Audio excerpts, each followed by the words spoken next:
سلام به همراهان کانال تعبیر خواب.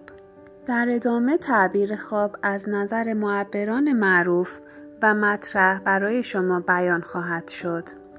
از نظر یوسف نبی، آب دریا در عالم رویا نشانه ای از فزونی و فراخی رزق و روزی شماست. اگر در خواب خود ببینید که از آب گوارای دریا می‌خوردید، تعبیرش این است که به همان اندازه که از آب دریا نوشیدید، از جانب یک شخص صاحب مقام و قدرت به اموال و ثروت خواهید رسید. اگر هم خواب دیدید که تمام آب دریا را نوشیدید، این خواب خیلی خوب است. شما در آینده می توانید آنقدر به قدرت و عظمت برسید که کنترل همه جهان را در دست بگیرید. از نظر ابراهیم کرمانی، اگر در عالم رویا دیدید که بین آبهای دریا بودید، تعبیرش این است که شخصی صاحب مقام و بلند مرتبه مثل یک حاکم شما را به خدمت و زیردستی خود خواهد خواند.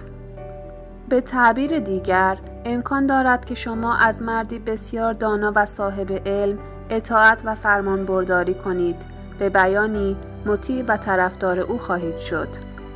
اگر در عالم خواب دیدید که در میان دریا بودید و از شدت تعجب و ترس خشکتان زده بود و ساکن ایستاده بودید، تعبیرش این است که خطری شما را تهدید می کند.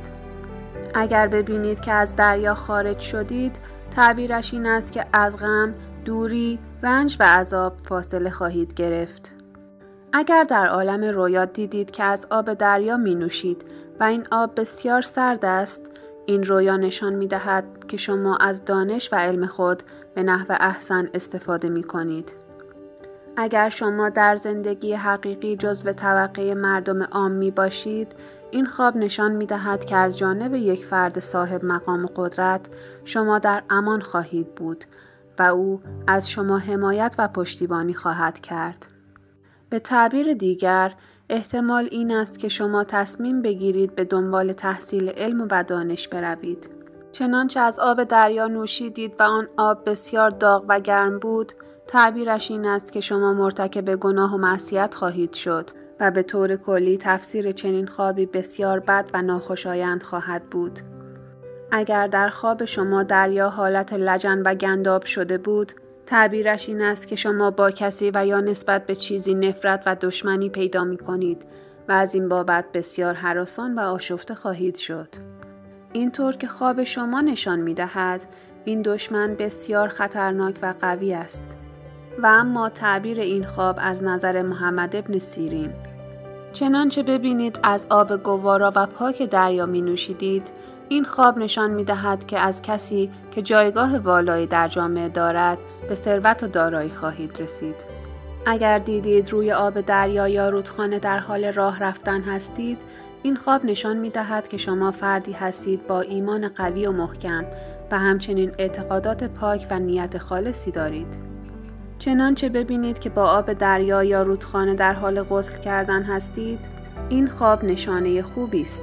علاوه بر این که به لحاظ رفتاری و اخلاقی فردی مؤمن و صالح می باشید، از غم و اندوه و دلسردی نیز فاصله خواهید گرفت. همچنین این رویا نشان می دهد که اگر بیمار هستید یا کسالتی دارید، به زودی شفا و بهبودی خواهید یافت.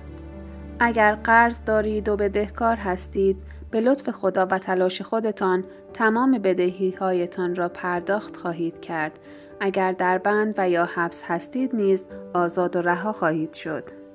از نظر معبر جابر مغربی، اگر در خواب دیدید که به داخل آب دریا می رفتید، تعبیرش این است که تمام عبادات و طاعات شما قبول درگاه حق خواهد بود. اگر ببینید که آب دریا بسیار زیاد شده است، تعبیرش این است که قدرت و نیروی یک شخص بلند مرتبه در اطراف شما زیاد خواهد شد. یا بالعکس، اگر دیدید که آب دریا کم شده و پایین آمده است، تعبیرش این است که قدرت و نیروی این شخص رو به سقوط و زوال خواهد رفت و به مرز نابودی و هلاکت کشیده می شود. چنانچه آب دریاها موجهای بلندی داشت و تمام آسمان را ابرهای سیاه گرفته بود، تعبیر این خواب نشان می دهد که مردم این سرزمین غرق در گناه و معصیت شدند. چنانچه ببینید که در دریای طوفانی و پر از موج در حال شکار ماهی و صید در دریا هستید، تعبیرش این است که به اندازه و میزان آن موج‌ها یا شکارتان روزی و رزق حلال به دست خواهید آورد و زندگی بر شما و همسرتان بسیار آسوده و راحت خواهد شد. شور بودن آب دریا تعبیرش این است که شما راه کسب و کار حلال را کنار خواهید گذاشت و ممکن است برای امرار معاش خود راه حرامخواری را انتخاب کنید.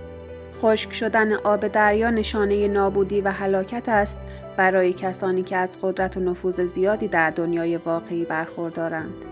و اما اگر دیدید که شنا کردید و به ساحل آمدید و لباس به تن کردید، این رویا نشان می دهد که به زودی در مسائل کاری مستقل خواهید شد و دیگر برای کسی کار نخواهید کرد، بلکه آقای خود می شوید.